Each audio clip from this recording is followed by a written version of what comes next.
Si tu veux recevoir des messages puissants, des prières inspirées et des révélations qui peuvent changer ta vie, alors abonne-toi maintenant à Source de Vie TV. Clique sur s'abonner, active la cloche et rejoins des milliers de personnes qui grandissent déjà dans la foi grâce à cette chaîne. Maintenant, restons concentrés, ce message pourrait parler directement à Ainsi, mes frères et sœurs, nous allons étudier la Pâque juive pour comprendre la Pâque chrétienne. Nous allons étudier l'agneau utilisé lors de la Pâque juive pour comprendre l'agneau de Dieu, Jésus-Christ de Nazareth. Donne-moi un amen. Christ dans la Pâque juive. Et cette Pâque s'écrit sans S. 3 passages. Exode 2, 1 à 11. L'Éternel dit à Moïse et Aaron dans le pays d'Égypte: ce mois-ci sera pour vous le premier des mois. Il sera pour vous le premier des mois de l'année. Parlez à toute l'assemblée d'Israël et dites: le 10e jour de ce mois, on prendra un agneau pour chaque famille, un agneau pour chaque maison. Si la maison est trop peu nombreuse pour un agneau, on le prendra avec son plus proche voisin. Selon le nombre des personnes, vous compterez pour cet agneau d'après ce que chacun peut manger. Ce sera un agneau sans défaut, mâle, âgé d'1 an. Vous pourrez prendre un agneau ou un chèvreau. Vous le garderez jusqu'au 14e jour de ce mois. Et toute l'assemblée d'Israël l'immolera entre les 2 soirs. On prendra de son sang et on en mettra sur les 2 poteaux et sur le linteau de la porte des maisons où on le mangera. Cette même nuit, on en mangera la chair rôtie au feu. On la mangera avec des pains sans levain et des herbes amères. Vous ne le mangerez point à demi-cuit et bouilli dans l'eau, mais il sera rôti au feu, avec la tête, les jambes et l'intérieur. Vous n'en laisserez rien jusqu'au matin. Et s'il en reste quelque chose le matin, vous le brûlerez au feu. Quand vous le mangerez, vous aurez vos reins sains, vos souliers aux pieds et votre bâton à la main, et vous le mangerez à la hâte. C'est la Pâque de l'Éternel. 1 Corinthiens 5, 6 à 8. 1 Corinthiens 5, 6 à 8. C'est bien à tort que vous vous glorifiez. Ne savez-vous pas qu'un peu de levain fait lever toute la pâte? Faites disparaître le vieux levain, afin que vous soyez une pâte nouvelle, puisque vous êtes sans levain. Car Christ, votre Pâque, a été immolé. Célébrons donc la fête, non avec du vieux levain, non avec un levain de malice et de méchanceté, mais avec les pains sans levain, de la pureté et de la vérité. Terminons. 1 Corinthiens 10, 1 à 4.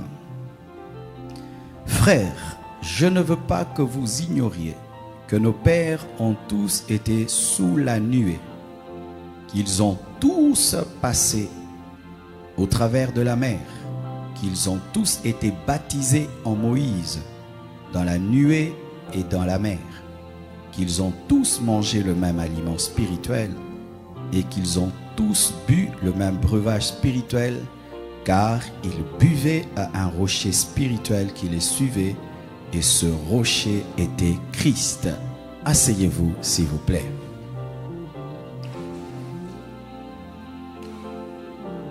Christ dans la Pâque juive. Je suis sûr que vous êtes au courant de ce débat qu'il y a, Pâques avec S et Pâques sans S. D'où vient cette différence? Voici la vérité. De Genèse à Apocalypse, vous ne trouverez nulle part Pâques avec S. Il n'y a pas Pâques avec S dans la Bible. Mais ce n'est pas que Pâques avec S n'est pas biblique. Alléluia. La seule Pâques sans S, c'est la Pâque juive. Et la Pâque avec S, ce sont les théologiens chrétiens qui, pour différencier la célébration, la commémoration de la mort et de la résurrection de Jésus-Christ, ont ajouté S pour qu'il y ait la Pâque chrétienne différemment de la Pâque juive. La Pâque sans S, c'est la Pâque juive, qui consiste à célébrer la sortie d'Israël de l'Égypte, passant par la mer Rouge pour entrer dans le désert. On appelle ça Pécha. Pourquoi? Parce que Dieu est passé. Dieu est passé au-dessus des maisons qui avaient mis le sang sur les linteaux et il avait tué les premiers-nés dans toutes les maisons qui n'avaient pas mis le sang sur les linteaux. Donc retenez, pour ceux qui veulent cette connaissance, si tu vas dans ta Bible, tu cherches Pâques avec S, tu ne trouveras pas.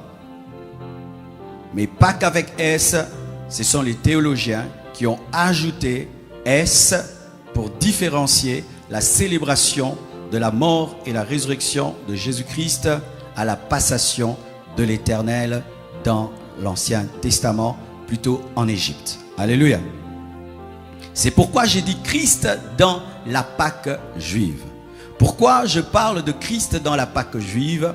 Parce que lorsque nous lisons, Paul dit que Jésus-Christ est notre Pâque, sans S.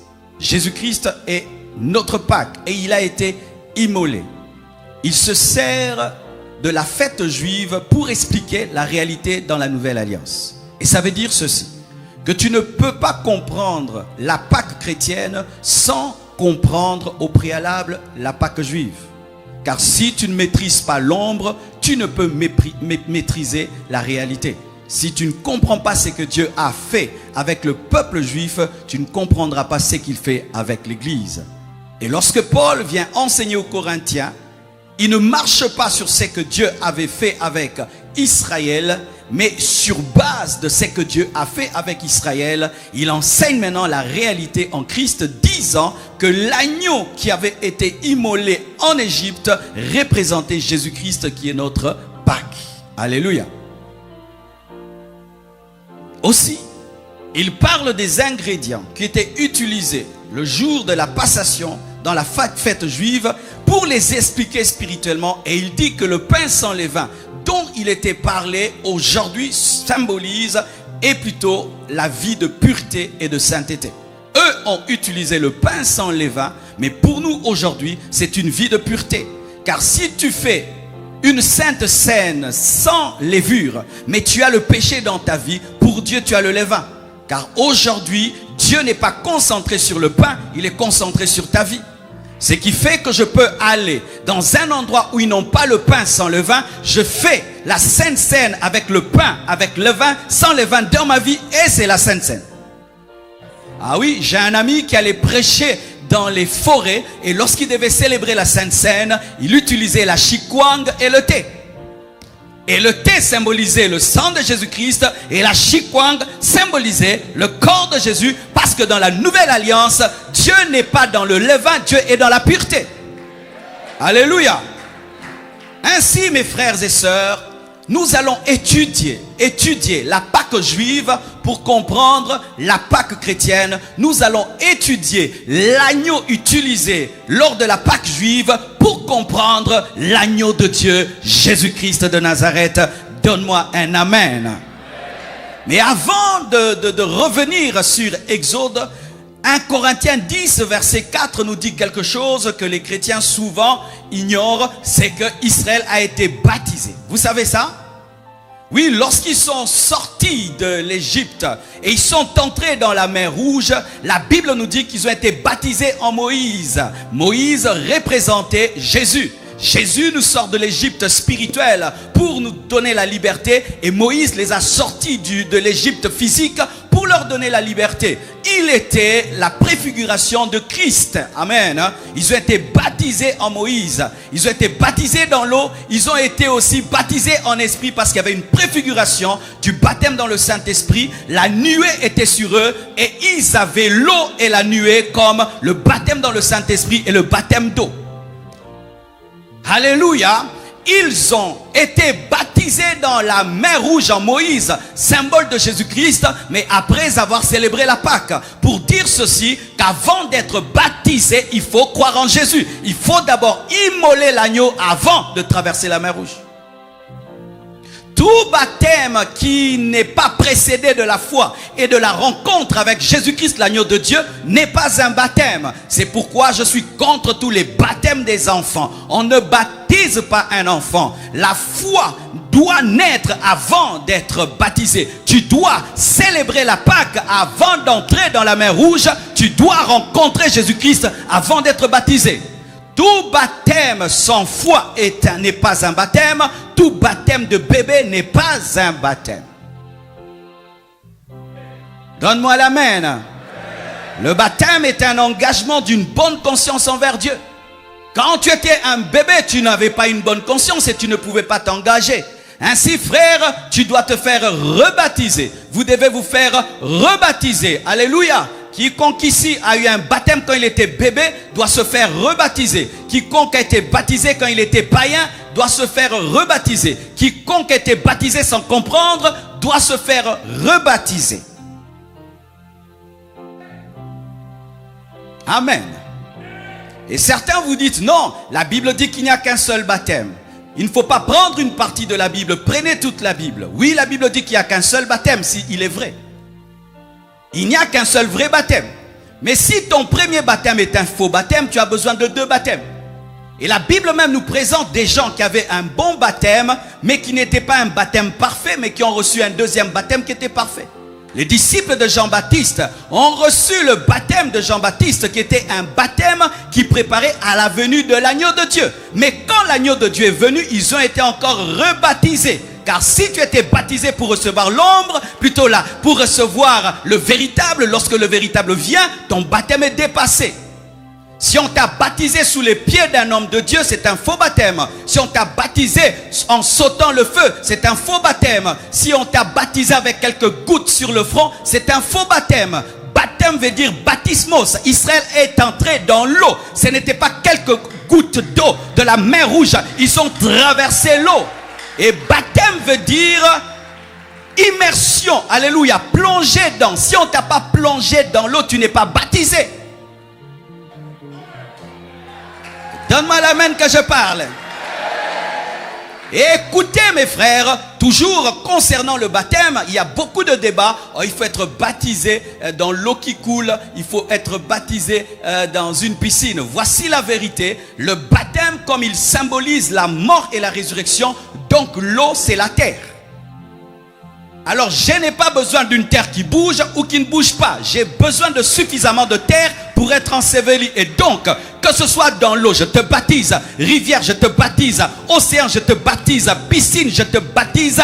Baignoire, je te baptise. Donne-moi la main que je te parle. Avant de continuer, faites une chose importante, abonnez-vous maintenant à la chaîne et activez la cloche pour ne jamais manquer les prochaines révélations. Si tu vas en Mongolie ou en Sibérie et tu dois baptiser des gens, eh bien, on va casser la glace et on va faire une piscine de glace. Alléluia. Ainsi que l'eau ne coule ou coule pas, ce qui est important, c'est l'immersion. Si tu n'as pas été immergé, tu n'es pas baptisé. Aujourd'hui, tu dois commencer les enseignements de baptême. Car la Bible dit, celui qui croira et qui sera baptisé sera sauvé. Si tu as la foi et tu refuses le baptême, tu as une fausse foi. Car si tu communies avec l'agneau, tu dois accepter la mer rouge. Après qu'ils aient communié dans leur maison, mangeant l'agneau, ils sont passés par la mer rouge. Ils ont été baptisés en Moïse. Ils ont été baptisés en Moïse, préfiguration du baptême en Jésus-Christ. On est ensemble. Amen. Ah, mais encore un détail. Mais si tu as été baptisé par immersion, mais tu étais païen, c'est un faux baptême. Parce que certains ont été baptisés, mais ils étaient des païens. Ils ont été baptisés parce que papa leur a promis des vestes. Papa a promis quelque chose. Papa a promis cela ou par ambiance. Les amis sont venus, vous étiez à 10, tous tes amis se sont fait baptiser et toi aussi. Mais tu te rends compte que ta vie n'a pas changé. Tu dois te faire rebaptiser. Parce qu'on confirme la conversion, on ne confirme pas le corps. On est baptisé pour confirmer qu'on est déjà converti. Mais si c'est seulement ton corps qui était baptisé sans que ton esprit soit baptisé, tu n'es pas baptisé. Ainsi, si après ton baptême, tu vis comme un païen, tu n'as pas été baptisé. Attends de te convertir pour être baptisé. Et là, maintenant, encore, j'aimerais parler. Dans nos églises de réveil, nous commençons à tomber dans la religion. Nous commençons à déterminer quand quelqu'un doit être baptisé selon l'âge. C'est d'ailleurs ce que je viens de dire à l'Ecodim. Pour qu'un enfant à l'église de réveil soit baptisé, il doit finir l'Ecodim et tous les enseignements. Et on dit à 15 ans, nous nous baptisons à 15 ans. Ce n'est pas biblique, c'est un péché, une hérésie. Un enfant de 8 ans qui est converti est digne d'être baptisé. Nous sommes en train de retarder le baptême des enfants en établissant des rites qui ne sont pas dans la parole de Dieu. Un enfant de 10 ans converti doit être baptisé. Même s'il est à l'Ecodim, il doit être baptisé. Les enfants doivent attendre entrer dans l'église des grands. Est-ce que c'est écrit dans la parole l'église des grands? On me dit biloko tobandi, hein?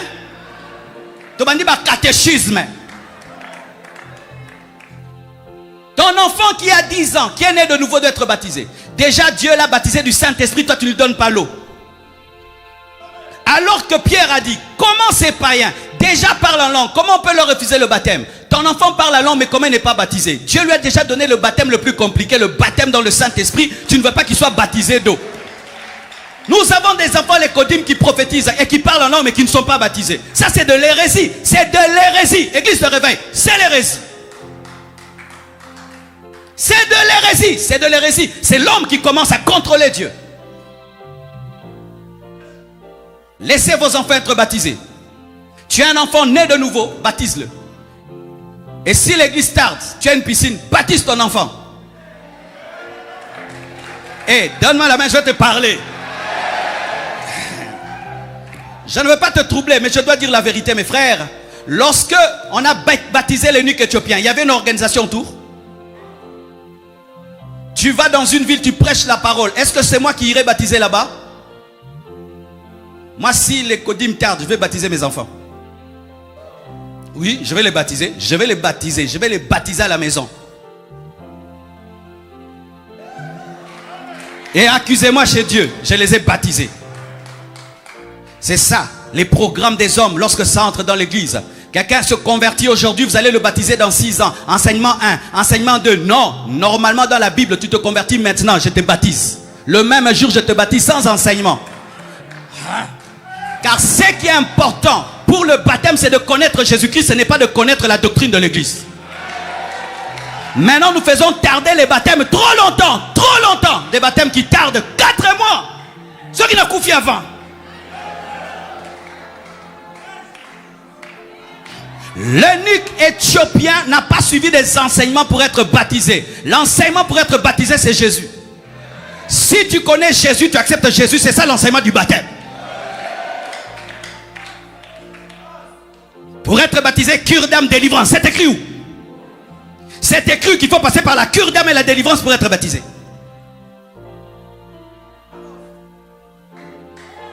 Nous sommes en train de retarder le réveil. L'eunuque éthiopien est pressé. Il doit rentrer en Éthiopie avec le réveil et la puissance du Saint-Esprit. Amener Jésus-Christ en Afrique. Vous le faites des enseignements d'une année. Il a lu, il a dit, voici l'eau. Voici l'eau. S'il y a Jésus, il y a l'eau, il y a baptême. C'est ce qui est écrit. Lorsque quelqu'un a la parole, il comprend la parole, il y a l'eau, il y a baptême. Enseignement de baptême. Commencez à faire même 2 jours. Un jour, vous baptisez. Quelqu'un croit aujourd'hui, on les baptise. On les baptise.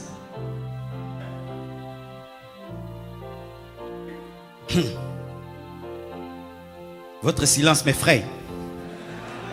Heureusement que la Bible est avec moi.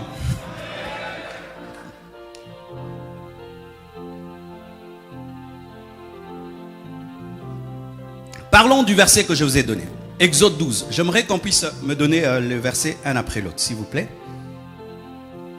Cherchons à comprendre la Pâque juive pour comprendre la Pâque chrétienne. Cherchons à comprendre l'agneau pour comprendre Jésus. Ok? Exode 12, verset 1. La Bible dit ceci. L'Éternel dit à Moïse et à Aaron dans le pays d'Égypte. Ce mois-ci sera pour vous le premier des mois. Il sera pour vous le premier des mois de l'année. Mais ce n'était pas le premier mois, mais il devient le premier mois parce que c'est quand l'agneau sera immolé. Cela parle de la nouvelle naissance. En soi, ta vraie vie commence lorsque Jésus entre dans ta vie. C'est ton premier mois. Ainsi, tu peux avoir 50 ans, mais tu as 2 ans. Parce que tu as fait 48 ans de paganisme et 2 ans de vie chrétienne, donc tu as 2 ans. Ta vie a commencé le jour où Christ est entré dans ta vie. C'était ton premier mois. Ainsi, je peux avoir 40 ans, mais spirituellement, j'ai 10 ans. Frères et sœurs, avant Christ, nous existons. C'est quand Christ vient dans nos vies que nous vivons. Les mois commencent lorsque Jésus vient dans ta vie. Tout ce que tu fais sans Christ n'est rien du tout. Tu n'es pas différent d'un animal. Tu n'es pas différent d'un chien qui vit et qui respire et qui a un cœur. Mais la vraie vie commence lorsque Christ vient dans ta vie. Le premier mois. Ça sera le premier mois. Alors que ce n'était pas le premier mois, mais cela est devenu le premier mois parce que cela a coïncidé avec la Pâque. Verset 3. Parlez à toute l'assemblée d'Israël.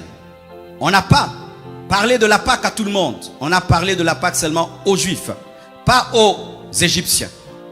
Mes frères et sœurs, un païen ne peut pas prendre la Sainte Seine. Et dommage que dans certaines églises, même les païens prennent la Sainte Seine. Je me souviens lorsque j'étais dans une certaine église, je venais draguer les filles et je prenais la Sainte Seine. Non, frère. Si tu es dans le péché et tu es égyptien, tu ne peux pas prendre la Pâque. On ne prend pas la Pâque. On ne prend pas la Sainte Seine parce que c'est une occasion. Ah, j'étais venu à l'église et on a parlé de la Sainte Seine, je prends. Non, c'est pour les Juifs, c'est pour les chrétiens.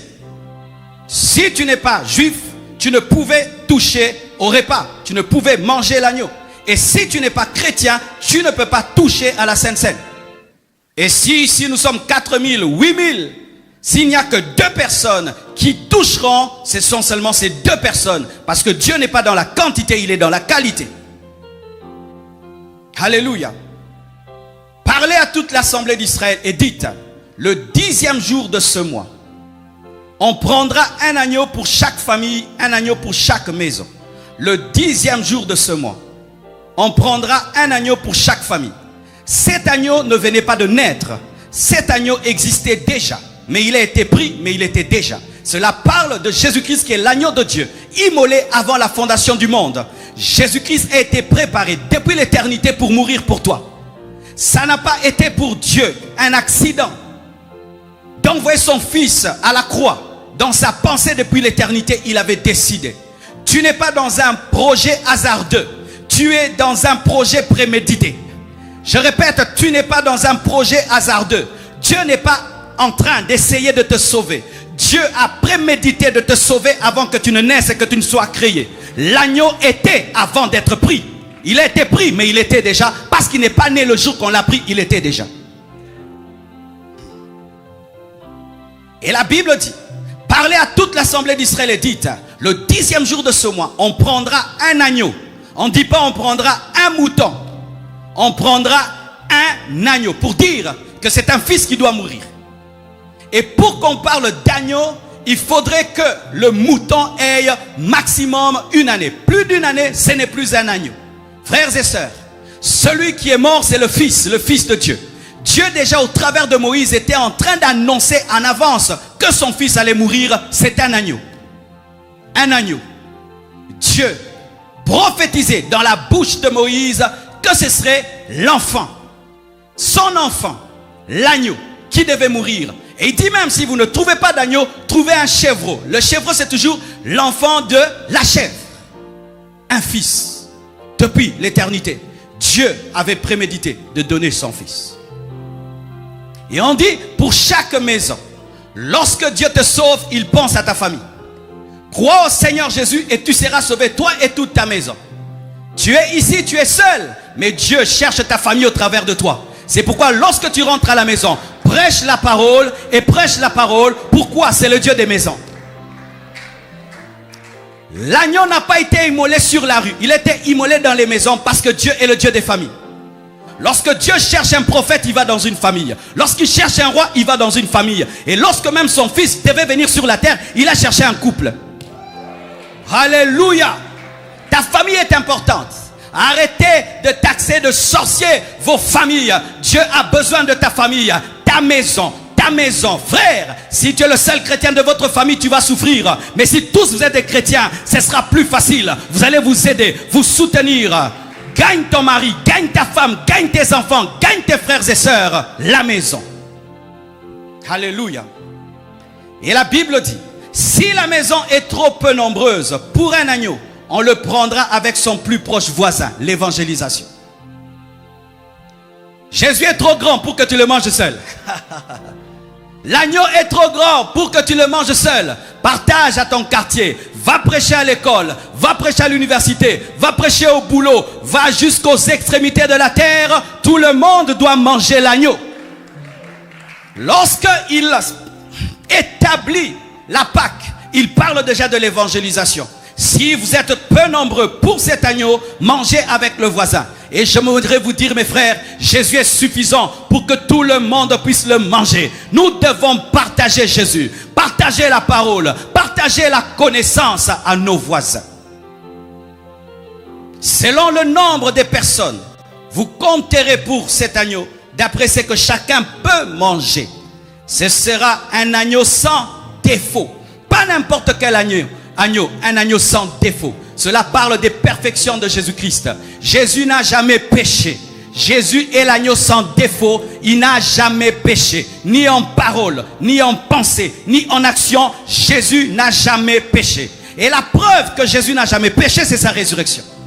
Si Jésus avait péché une seule fois, il ne serait pas ressuscité. Il est ressuscité parce qu'il était un agneau sans défaut. Ton sauveur est saint. Alléluia. Bouddha est un pécheur, Confucius est un pécheur, mais Jésus est saint. Il est saint par essence, pas par la foi. Jésus est saint. Oh, alléluia. Et le saint en qui tu as cru te rend saint. Le saint en qui tu as cru te rend saint. Un agneau sans défaut. Mâle âgé d'1 an. Mâle, un fils. Moïse prophétisait que ce sera un fils, pas une fille. Alléluia. D'1 an. Comme je vous l'ai dit, après une année, un agneau n'est pas. Et même dans la parole de Dieu, on nous montre que pour servir dans la tente d'assignation, il y avait un âge précis. Avoir entre 30 ans et 50 ans. C'est pourquoi Jésus-Christ a commencé son ministère à 30 ans. Pourquoi? C'était un agneau d'1 an. Jésus n'a pas commencé le ministère à 25 ans, ni à 29 ans. Parce que selon la loi, il fallait avoir 30 ans pour travailler dans la tente d'assignation. Et Jésus-Christ était souverain sacrificateur selon l'ordre de Melchisédek. Il a respecté les principes de la parole. Il a accompli toute la justice de Dieu. Ton sauveur. Alléluia. Frère, Jésus n'est pas un hasard. Jésus est dans toute la Bible. Jésus n'est pas un hasard. Jésus est dans toute la Bible. Ce sera un agneau sans défaut, mâle, âgé d'1 an, respectant les principes du sacrifice. Et Jésus a respecté les principes du sacerdoce. Vous pourrez prendre un agneau ou un chèvre, toujours des fils. Vous le garderez jusqu'au 14e jour, pas au 13e jour, ni au 15e jour, 14. 7 fois 2, 14, perfection. Jésus a attendu parfaitement le temps pour offrir un sacrifice parfait. C'est pourquoi il a dit tout est accompli. Frère, tu as un salut parfait venant d'un sauveur parfait. Personne ne peut ajouter à ton salut. Personne ne peut ravir à ton salut. Tu as reçu un salut pleinement parfait. 14 jours. 7. Le chiffre de la perfection. Il était gardé pendant 14 jours et ensuite, il était immolé. Et toute l'assemblée d'Israël l'immolera entre les deux soirs, immolé. On dit, les Juifs l'immoleront, l'assemblée l'immolera. Il sera tué par vous et nous avons tué Jésus.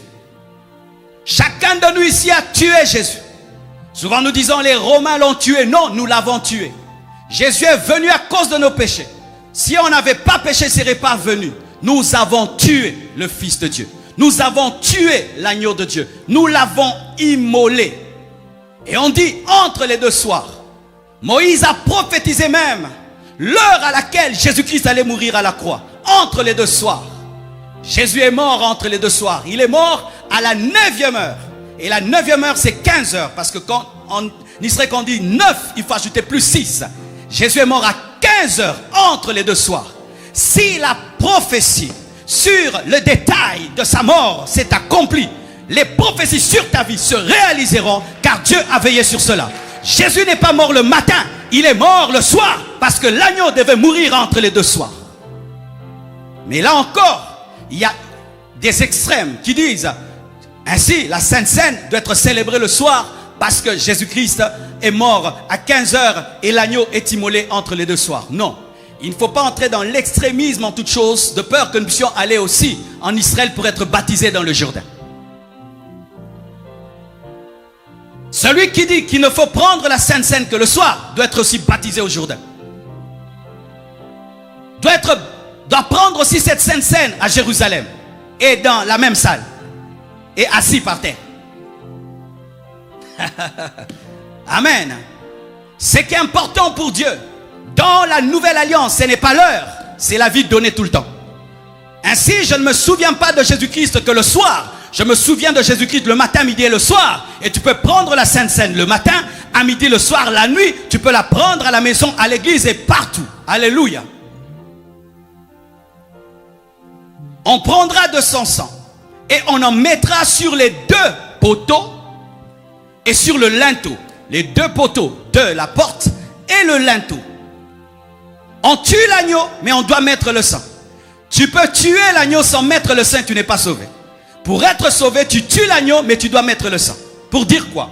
Si Christ qui est mort n'est pas une réalité dans ta vie, ne te sauvera pas même s'il est mort. L'œuvre de Christ a de la puissance dans nos vies lorsque nous appliquons le sang. C'est-à-dire lorsque tu t'appropries l'œuvre par la foi, tu appliques le sang. Parce que le sang, c'est pour Dieu. Ce n'est pas pour toi d'abord. C'est pour que Dieu ne te voie pas, il voie le sang. Et tu dois présenter le sang de celui qui est mort.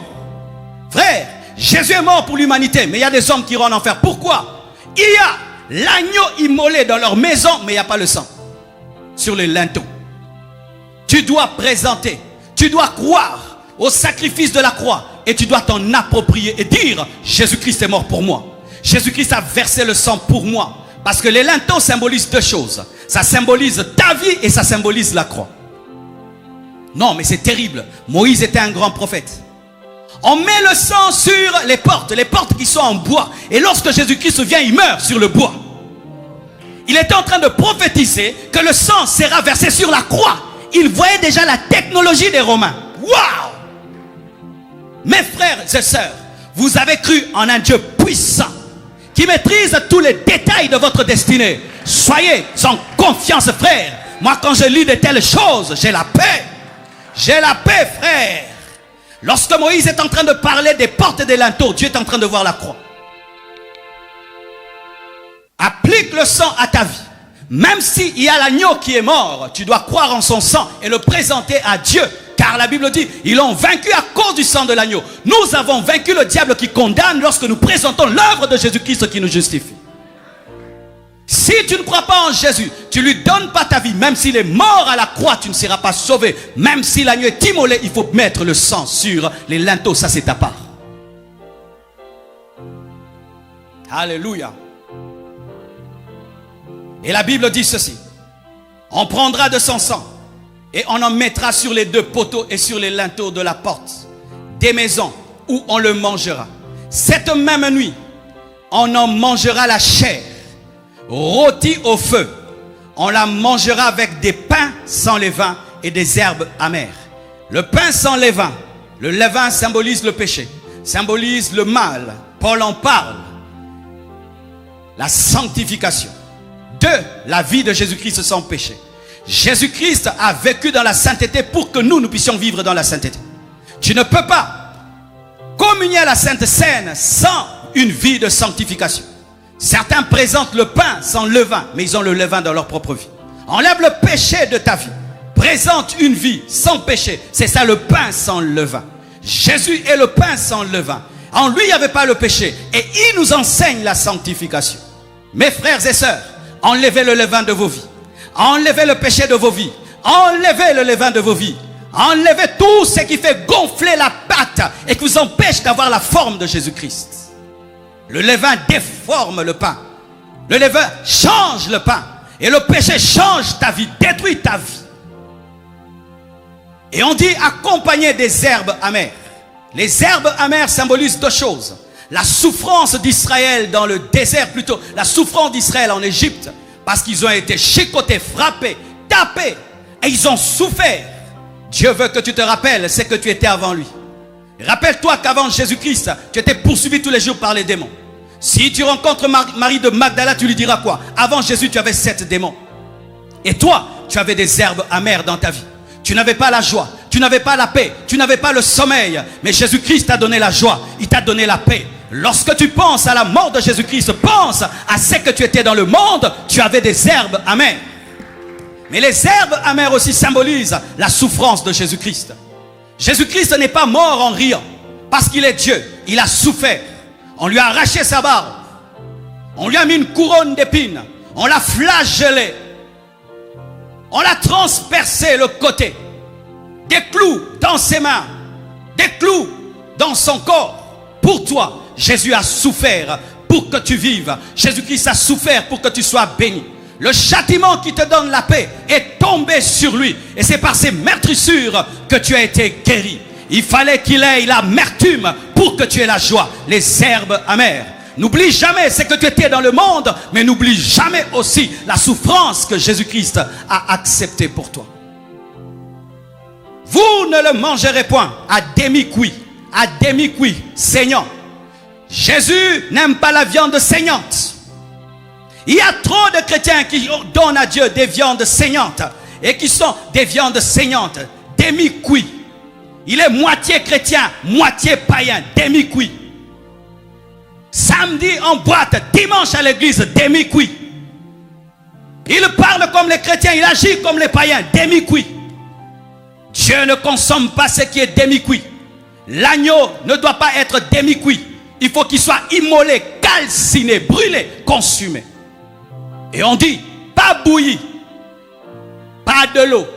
Entre le sacrifice et le feu, il n'y a pas d'intermédiaire. Enlevez les intermédiaires, c'est de l'eau.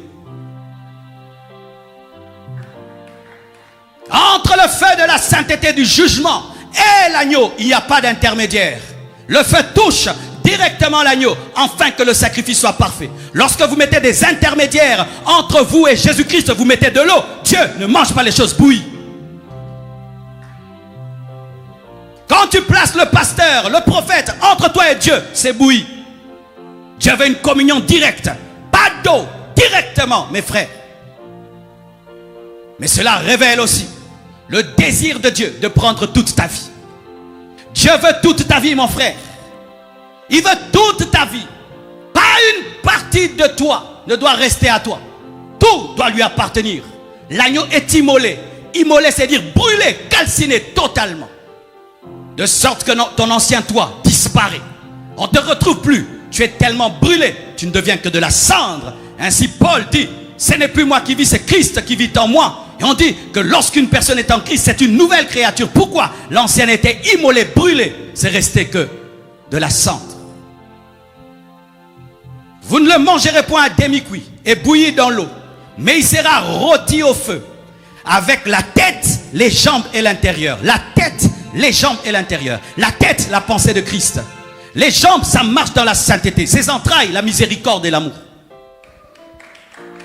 Tu ne dois pas prendre seulement la tête de Jésus. Tu dois prendre la tête, les pieds et les entrailles. Certains, ils pensent comme Jésus, mais n'ont pas l'amour de Jésus. Certains, ils ont la pensée de Jésus, mais ils ne marchent pas comme lui. Il faut brûler les pieds, brûler les entrailles et brûler la tête. Tu dois tout prendre de Jésus-Christ. Le christianisme actuel est en train de refuser la tête de Jésus-Christ, la manière dont Jésus-Christ parle. Nous ne voulons plus de sa tête. Nous voulons penser à notre manière et nous refusons sa tête. Nous devons prendre la totalité de l'agneau. Pas de choix dans la Bible où tu prends tous les versets. De Genèse à Apocalypse, tu prends toute la parole.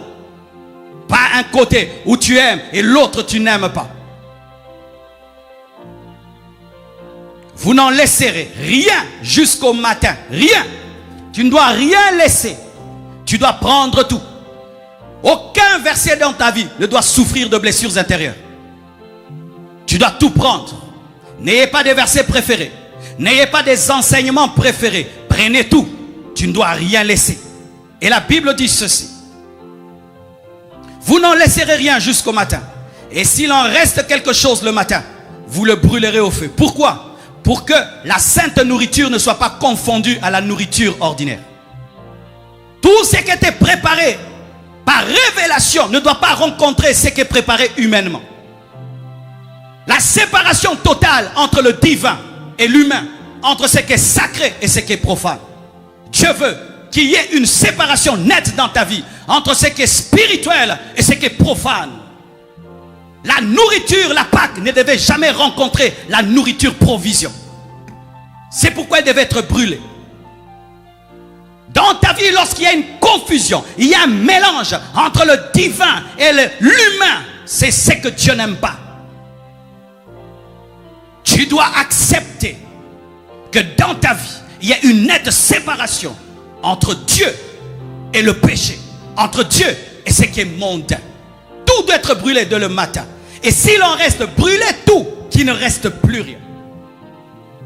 Il y a un verset que j'aime. Quand vous le mangerez, vous aurez à vos reins saints la ceinture, vos souliers aux pieds et un bâton. Nous pensons souvent que la Pâque a été mangée des gens qui sont assis. Non, la Pâque juive n'était pas mangée assis. Ils étaient debout, avec des chaussures, avec des ceintures, avec un bâton. Et ils le mangeaient à la hâte. C'était un repas des gourmands. Qu'est-ce que cela veut dire? La ceinture veut dire être prêt. Tu ne peux prendre la Sainte Seine sans être prêt à être enlevé.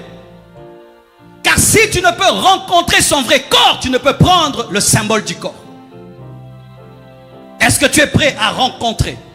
Est-ce que tu es prêt à sortir de l'Égypte? Est-ce que tu es prêt à rencontrer ton époux? Ils étaient prêts. Et ils avaient un bâton symbolisant le pèlerinage, le voyage. Ils annonçaient au travers du repas que nous quittons l'Égypte. Nous allons maintenant vers notre patrie. Et lorsque même nous célébrons la Sainte Seine, nous annonçons ce retour jusqu'à ce qu'il vienne. Ainsi, la Sainte Seine est un repas prophétique, car la Pâque était déjà une prophétie de la sortie de l'Égypte pour entrer dans le désert pour Canaan. Célébrer la Sainte Seine sans être prophétique, célébrer la Sainte Seine sans voir l'enlèvement, le retour de Jésus-Christ, l'Église qui quitte ce monde n'est pas la... Parce qu'il faut le bâton du pèlerin. Il faut le bâton, il faut la ceinture. Tu es prêt avec Dieu et tu es prêt à quitter ce monde et il faut les chaussures, le zèle de l'évangile. Lorsque tu as perdu ton premier amour pour Dieu, tu ne peux pas prendre la Sainte Seine. Lorsque tu refuses de porter les chaussures, tu ne peux prendre la Pâque. Et un chrétien qui a perdu son premier amour, son premier zèle, ne peut prendre la Sainte Seine. Car Dieu attend un peuple qu'il aime comme avant. Il ne faudrait pas que ton amour pour Dieu d'aujourd'hui soit inférieur à ton amour d'hier. Alléluia. Maintenant, ce qui s'est passé, lorsque Israël obéit à cela, et qu'il met... La Bible nous dit, l'ange de la mort est passé, mais la Bible dit aussi, Dieu dit, je passerai. Est-ce que Dieu c'est l'ange de la mort? Non. L'ange de la mort était au service de Dieu ce jour-là. Car Dieu se sert de tout. Dieu contrôle tout. Alléluia. Et la Bible nous dit que lorsque cet ange passait, il tuait seulement les premiers-nés. Et il a commencé par tuer le premier-né de Pharaon. Et lorsque le premier-né du Pharaon est mort, tous les autres premiers-nés en Égypte sont morts, même les premiers-nés des animaux, car un premier-né des animaux était offert en Dieu et tous les autres qui étaient hors de Dieu devaient mourir. Le pharaon symbolise le diable. Et donc, que symbolise le premier-né du diable? Qui est le premier-né du diable? Connaissez-vous le premier-né du diable? Le premier-né du diable n'est pas l'antichrist. Parce que l'antichrist est appelé le fils de l'iniquité. Et donc l'iniquité l'a précédé. Le premier-né du diable, c'est le péché. Car celui qui a engendré le péché, c'est le diable. Et donc, la mort et la résurrection de Jésus-Christ nous donnent d'abord la victoire sur le premier-né du diable, le péché. Mes frères et sœurs, la maladie est sortie du péché. La pauvreté est sortie du péché. Les guerres sont sorties du péché. Tout le mal vient du péché. Et donc Dieu touche le premier-né pour toucher les autres premiers-nés. Les autres premiers-nés qui sont morts, c'est le célibat, c'est la maladie. Mais le premier, c'est le péché. Jésus est mort et ressuscité d'abord pour te donner la victoire sur le péché. Prêcher la résurrection, présenter tout le reste sans présenter la victoire sur le péché, frère, n'est pas la vérité. Car le premier-né du pharaon, c'est le péché. Le péché. Le péché est la pire maladie du monde. Et le plus grand problème de l'humanité. C'est le péché qui a changé le jardin d'Éden, ce monde-ci. Frères et sœurs, Christ est mort et ressuscité pour que tu aies la victoire sur le péché. Et lorsque les premiers-nés sont morts, ils sont entrés dans la mer Rouge. Et tous ceux qui les ont poursuivis sont morts. Frère, lorsque tu crois en Jésus-Christ et tu meurs et ressuscites avec lui, aucune puissance de ténèbres ne peut te poursuivre en Christ. Ça, c'est ce que moi je crois. Moi, c'est ce que je crois. Moi, je crois que quand je deviens chrétien, je n'ai plus de lien de famille. Parce que lorsque ils sont entrés dans la mer Rouge, tous les liens de l'Égypte qui les ont poursuivis se sont noyés. Oh, donne-moi un amen. Le sang de Jésus-Christ est plus que la mer Rouge.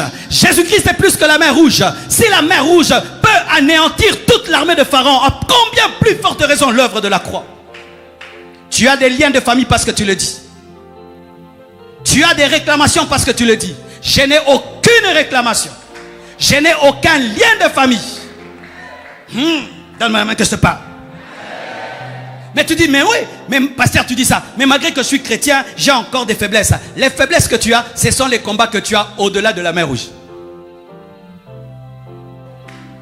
Les Égyptiens sont morts et ne les ont pas suivis. Mais de l'autre côté, il y avait des Jébusiens et des Amoréens. Ce sont les combats que tu as maintenant par rapport à la chair. Parce que même si tu n'as pas les liens de la famille, tu as le vieil homme qui te combat tous les jours. Vous comprenez ça? Mais maintenant le problème des chrétiens c'est quoi? Tu es combattu par la chair, tu dis que ce sont les Égyptiens alors qu'ils sont morts.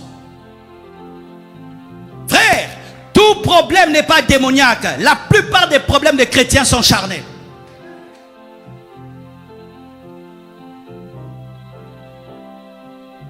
La plupart de tes problèmes ce ne sont pas les démons. Parce qu'un chrétien réel n'a pas les démons. Mais tes problèmes c'est la chair. Parce que la chair, même si tu es chrétien, tu dois la crucifier tous les jours. Même si tu es sorti de l'Égypte et tu es entré dans le désert, même si les Égyptiens ne te poursuivent plus, mais il y a ta chair qui sera avec toi. Et elle, il y a encore une solution, la croix toujours. Alléluia. Alléluia. Mes frères et sœurs, Jésus-Christ est le centre de la parole. Et si tu ne le trouves pas dans la Bible, ce n'est pas la Bible que tu es en train de lire. Que Dieu vous bénisse abondamment. Nous nous tenons debout. Nous allons nous préparer à la Sainte Seine. Prions le Seigneur.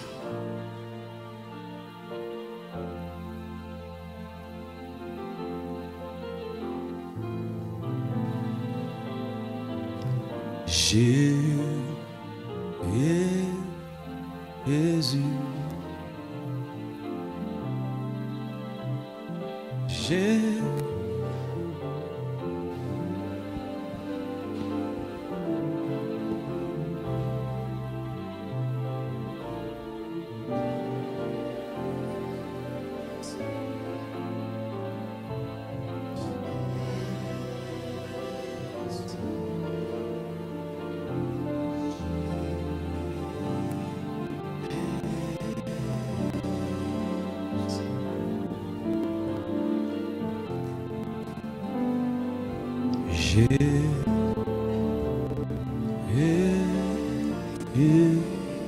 Jésus.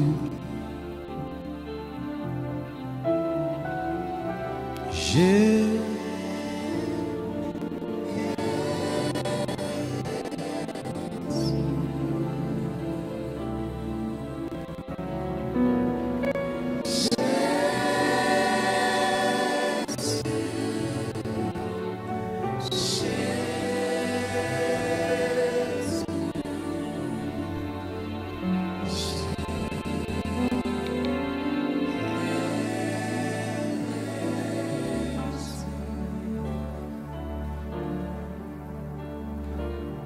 Tu as besoin de recevoir Jésus et tu t'es rendu aussi compte que tu as reçu un faux baptême et tu as décidé d'accomplir toute la parole de Dieu. Tu t'es rendu compte que tu as du levain dans ta vie, que tu as perdu tes souliers, ton zèle, tu as perdu ta ceinture, la préparation. Tu as perdu le bâton, l'esprit de pèlerin. Tu t'es rendu compte que tu as des préférences en Jésus. Tu aimes sa tête, mais tu n'aimes pas ses entrailles. Tu aimes ses entrailles, mais tu n'aimes pas ses pieds.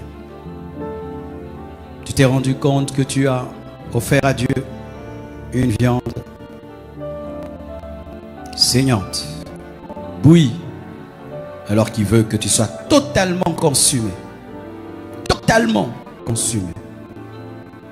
Qu'il n'y a rien, qu'il n'y ait rien du diable en toi. De partout où vous êtes, je te prie de répondre à cette parole. Et si tu es dans les gradins, dans la salle polyvalente, je te prie de t'approcher de l'écran. Et ensemble, nous allons prier. Protocole, aider nos frères, aider nos sœurs à trouver le chemin jusqu'à l'estrade.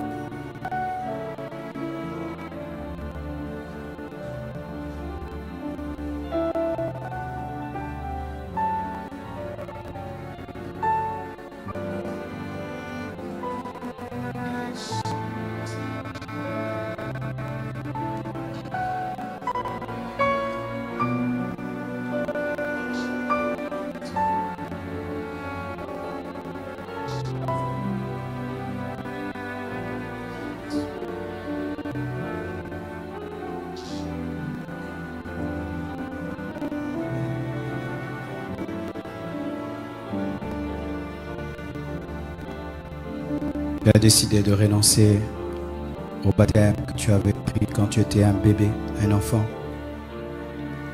Approche-toi également.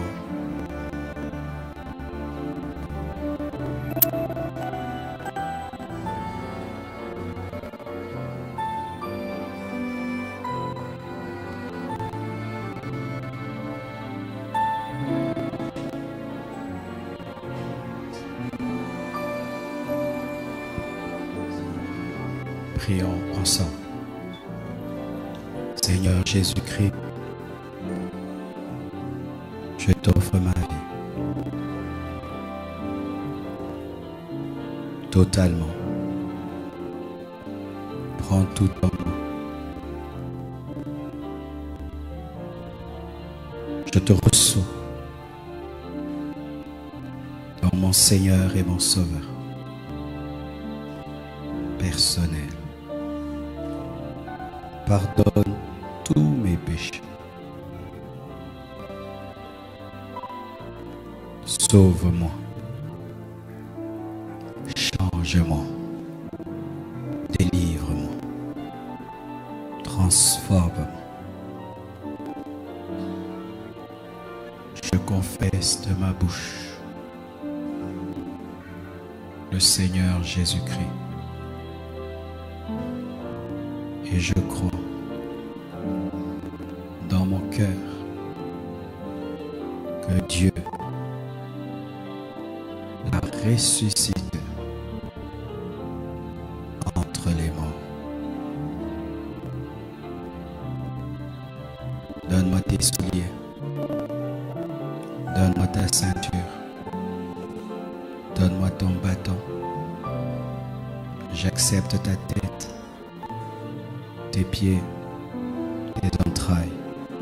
Je prends tout et j'offre tout. Merci Seigneur de me changer, de me transformer. Ce matin, je suis sauvé, je suis pardonné. Merci Jésus-Christ. Amen. Nous acclamons le Seigneur. Oh, gloire à Dieu. Acclamons plus fort.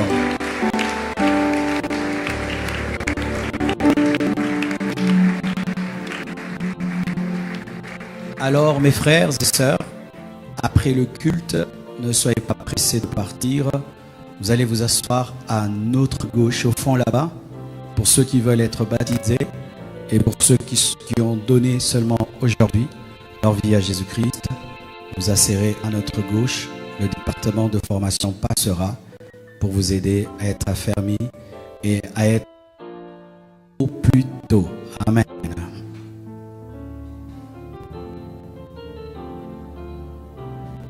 Nous allons nous tenir debout afin de passer à la table du Seigneur.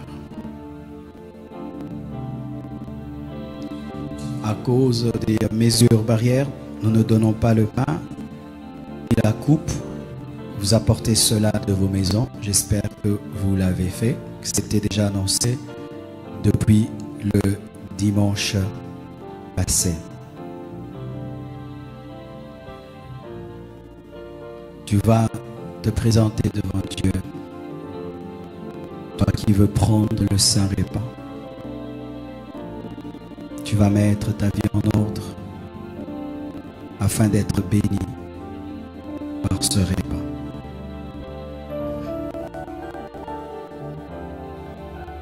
La chorale va chanter un cantique qui prépare nos cœurs à ce repas.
Corinthiens 11, verset 23.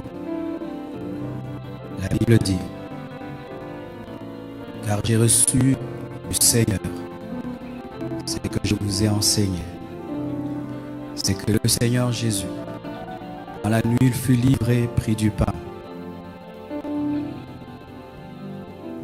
Et après avoir rendu grâce, le rompit.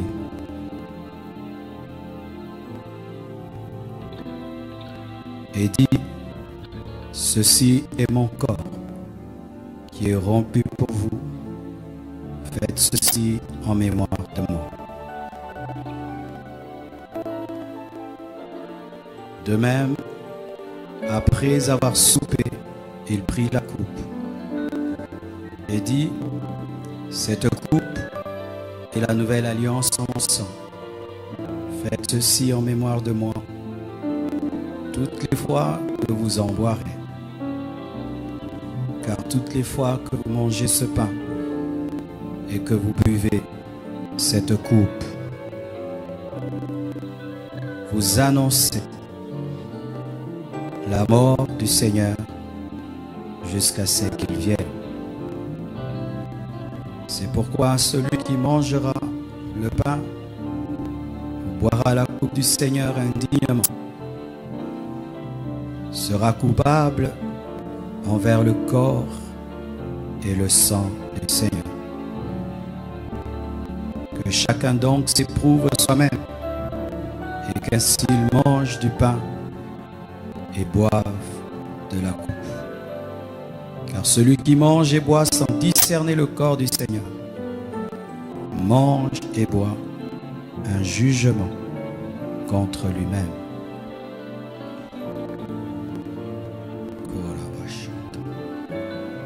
Seigneur Jésus, merci pour ta mort, pour ton corps sans péché, livré pour nous, et pour ton sang pour une nouvelle alliance versée. Je te prie de nous laver par ton sang, de nous pardonner nos iniquités et nos transgressions, de nous rendre dignes au-devant de ta table, et qu'elle soit faite de grâce et de bénédiction, de signes, de prodiges et des miracles. Je te prie de bénir tous ceux qui vont s'en approcher et qui expérimentent que tu n'es pas mort, mais tu es ressuscité. Au nom de Jésus-Christ. Amen.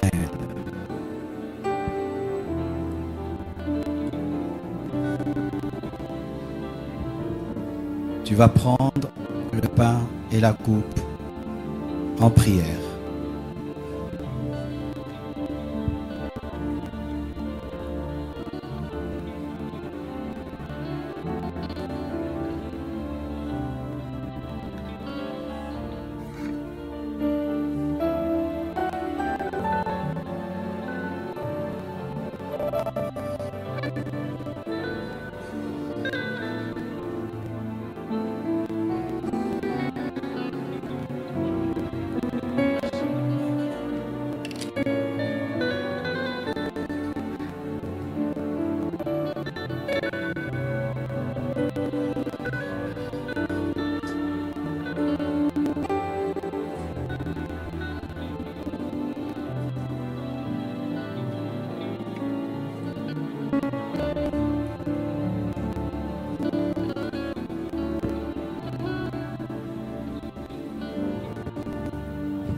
Sois en prière, sois en prière, sois en prière.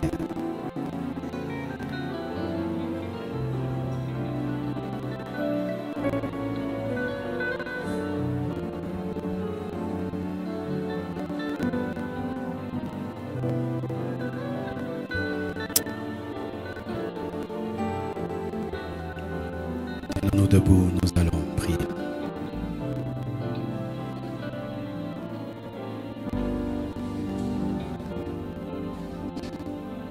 Je suis disposé, assoiffé de ton onction, descend sur moi. Je suis disposé, assoiffé de ton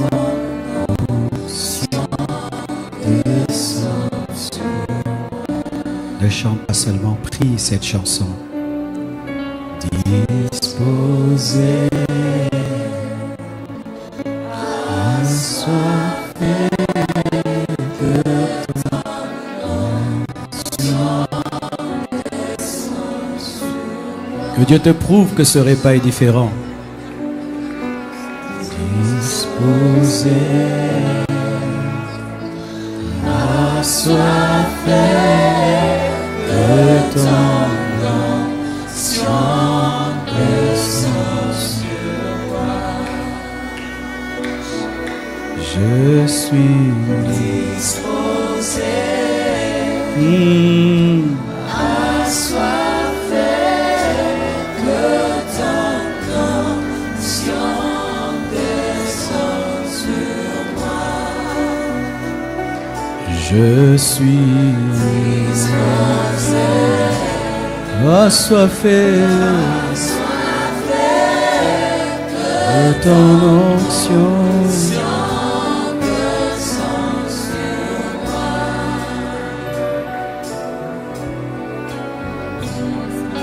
Crois et tu seras guéri. Crois et tu seras baptisé du Saint-Esprit. Crois et tu seras libre. Crois que Jésus te prouve qu'il n'est plus dans le tombeau. Que Jésus-Christ te prouve qu'il n'est plus dans le tombeau. Que Jésus-Christ te prouve qu'il n'est plus dans le tombeau. Que Jésus-Christ te prouve qu'il n'est plus dans le tombeau. Que Jésus-Christ te prouve qu'il n'est plus dans le tombeau. Que Jésus-Christ te prouve qu'il n'est plus dans le tombeau.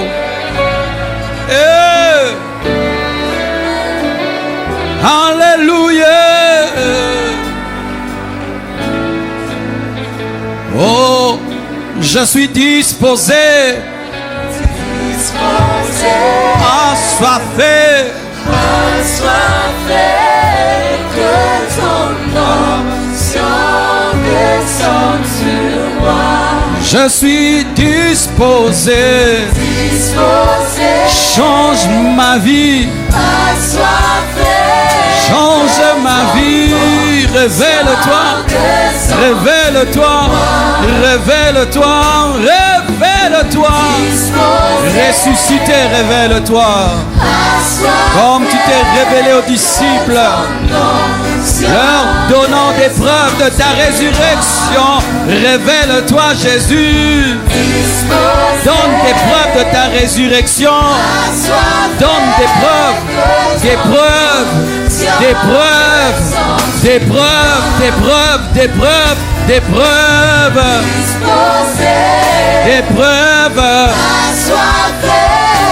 des preuves de ta résurrection, des preuves, des preuves, des preuves de ta résurrection.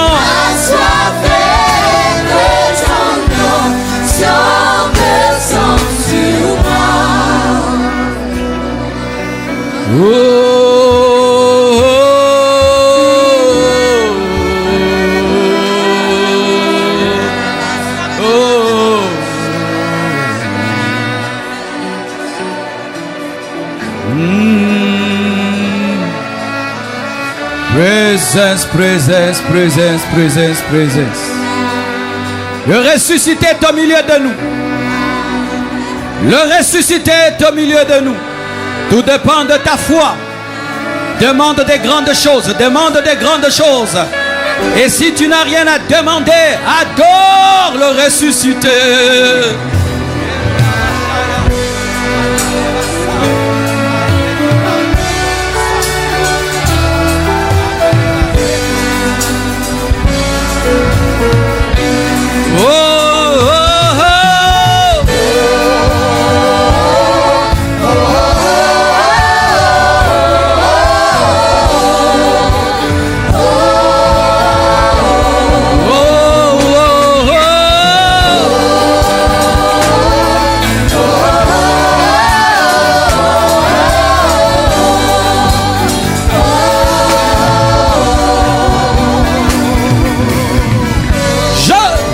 Ta présence, je veux ta présence, je veux ta présence,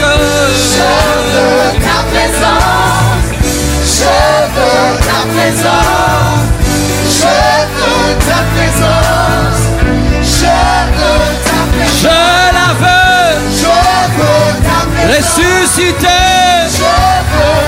Je la veux. Jésus, Jésus, Jésus. Je veux ta présence. Je veux ta présence. Je veux ta présence.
Il n'est plus dans le tombeau.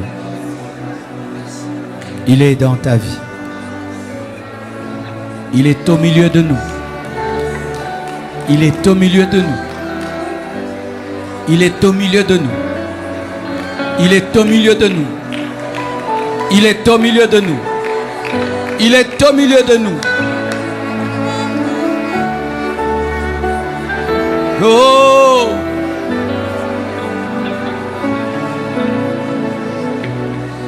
Levez les mains, je veux prier.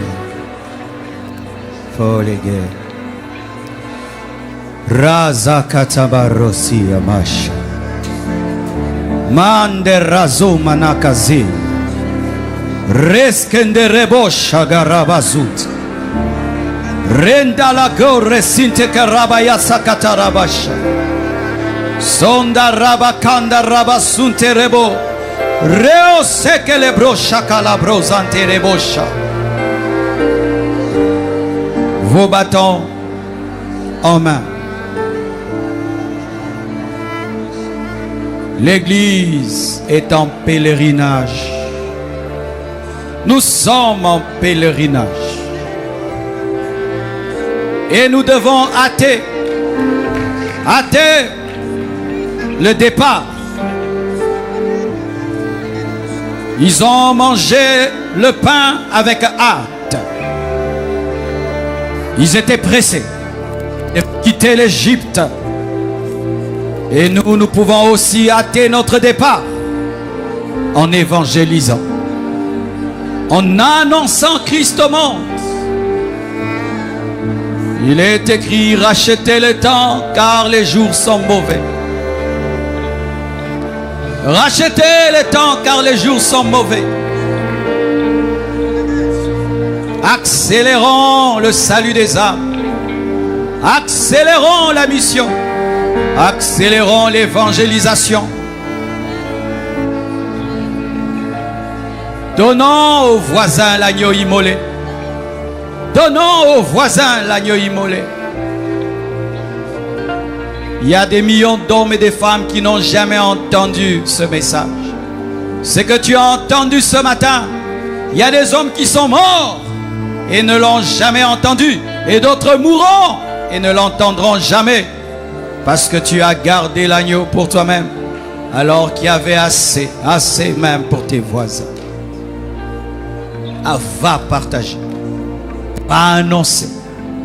Va dire qu'il n'est plus dans le tombeau et que tu es la preuve de sa résurrection, car il t'a transformé. Un mort ne peut transformer un homme. Seul un vivant peut transformer un homme. Tu es changé parce que Christ est ressuscité. Il t'a transformé par le Saint-Esprit parce qu'il est ressuscité. Car il est impossible qu'il y ait la fête de Pentecôte sans qu'il y ait la fête de Pâques. Et il est impossible qu'il y ait l'effusion du Saint-Esprit sans qu'il y ait la mort et la résurrection de Jésus-Christ.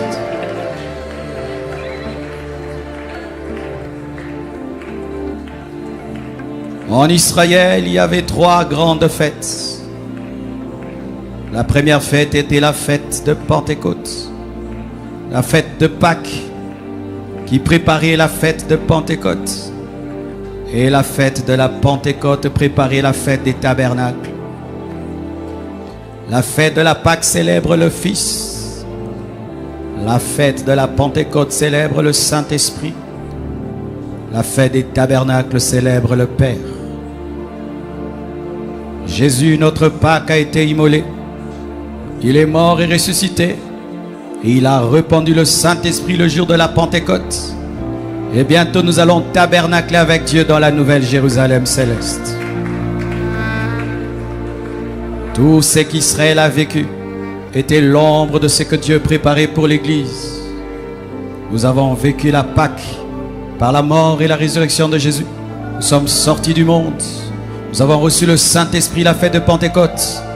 Et bientôt, la nouvelle Jérusalem descendra du ciel et il habitera avec nous éternellement. C'est un repas prophétique.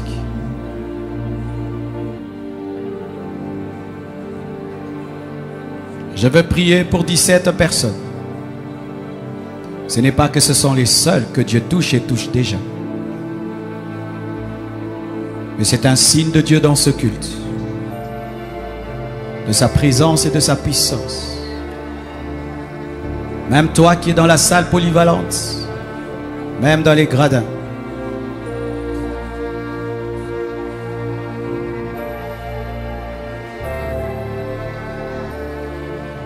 Père, au nom de Jésus, tu m'as dit, demande, je te donnerai.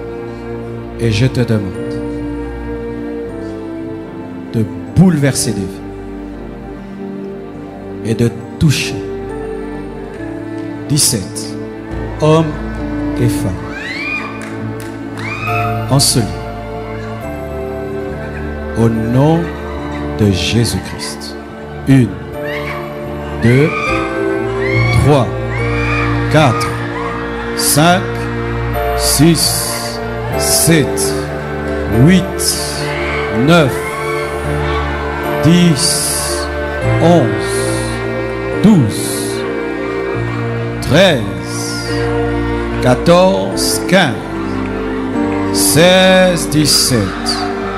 Recevez, recevez, recevez, recevez, recevez, recevez, recevez, recevez, recevez, recevez, recevez, encore plus, plus fort, plus fort. Seigneur, bénis davantage, guéris davantage, délivre davantage, guéris davantage, délivre, restaure, au nom de Jésus-Christ de Nazareth.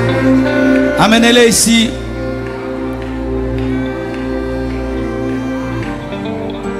Amenez-les, amenez-les.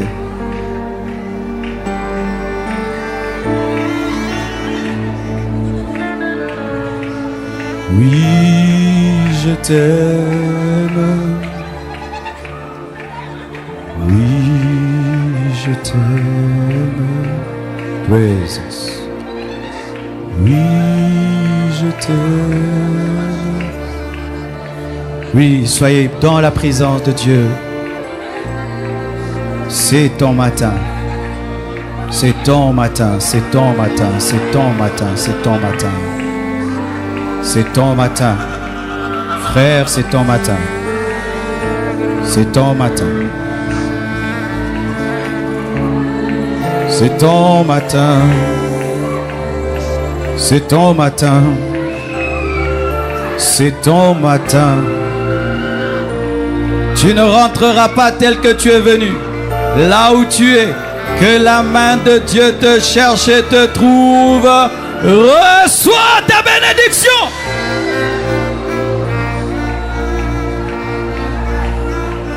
La maladie te quitte. Tous les démons qui te recherchaient ne peuvent entrer dans la mer rouge au nom de Jésus-Christ de Nazareth. Toi qui étais venu accabler des problèmes et des soucis, sois libéré, sois libéré, sois libéré, sois libéré. Libéré, libéré, libéré, libéré.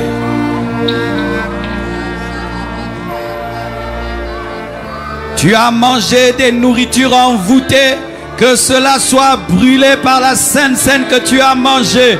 Touche au nom de Jésus-Christ de Nazareth.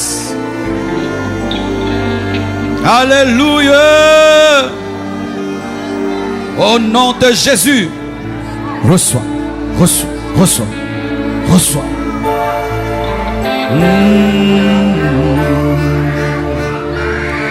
Oui, je t'aime. Seigneur, touche encore d'autres. Père, encore plus. Père, encore plus. D'autres hommes, d'autres femmes, d'autres au nom de Jésus-Christ de Nazareth. Oh, receive grace. Au nom de Jésus. Oh, mon Jésus. Oui, je t'aime. Oui, je t'aime. Oui, je t'aime. Oui, je t'aime. Oui, je t'aime. Oui, je t'aime. Samuel, lève tes mains. Tu dois passer à une autre étape de ta vie. L'Esprit me dit clairement de te dire, tu as assez demeuré sur cette montagne. Tu dois passer à autre chose. Dieu t'a déjà précédé dans la nouvelle dimension, mais tu as peur. Tu as peur d'oser des choses nouvelles. Tu as peur d'essayer des choses nouvelles. Dieu veut que tu passes à autre chose. Et tu le sais, mais tu as peur, tu hésites. Il va pourvoir. Il va bénir. Fais un pas, parce qu'il a déjà fait le pas. Ne cherche pas à avoir toutes les garanties. Le signe et le mouvement de Dieu te suffit. Sinon, tu vas être en retard par rapport au plan de Dieu dans ta vie. Tu dois briser les frontières dans ta famille. Tu dois briser les limites. Tu dois oser. Ce qui effraie les membres de ta famille, toi, tu dois oser. Donne-lui cela, Seigneur. Donne-lui cela. Au nom de Jésus-Christ de Nazareth. Je t'aime. Je t'aime. Celui qui veut te faire du mal ne pourra te poursuivre dans la bénédiction de Dieu. Les Égyptiens ont voulu poursuivre Israël dans la mer Rouge. Elle s'est refermée contre eux. Et je déclare au nom de Jésus-Christ, celui qui te pourchasse dans ce que Dieu t'a donné ne pourra te ravir. Ce que Dieu t'a donné au nom de Jésus-Christ de Nazareth.